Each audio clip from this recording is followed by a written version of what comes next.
रमेश शामराव मोरे. ही घेतलेली तुम्हाला काय फरक वाटला? फरक म्हणजे मला 70% फरक आहे त्याच्यात.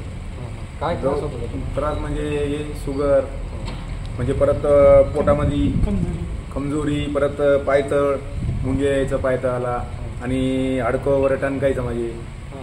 आणि आता बरंच म्हणजे याच्यामध्ये घेतलं तर औषध. शुगर किती 350 वर गेलं तर शुगर. किती दिवसापासून घेतात? आता हे मला झाले 1.5 महिना झाले. 1.5 महिन्यात तुम्हाला चांगला लय फरक, 70% फरक पडला. तुम्हाला लोकांना काय सांगितलं? लोकांना मी सांगितलं याच्यामध्ये लय फरक पडले मला. गोळ्यामध्ये काय ते माणूस ते नुसतं तेवढे गोळ्या घेतोय आणि तेवढा आराम असते, आणि त्यानंतर मग काहीच नाही. अर्धा घंटा 1 घंटा फक्त. मुळापासून एकदम म्हणजे काहीच तकलीफ नाही. जेवण पण करतोय व्यवस्थित. पहिले जेवण सुद्धा जायचं नाही मला. जसं औषध घेतोय तसं जेवण व्यवस्थित. सगळं व्यवस्थित.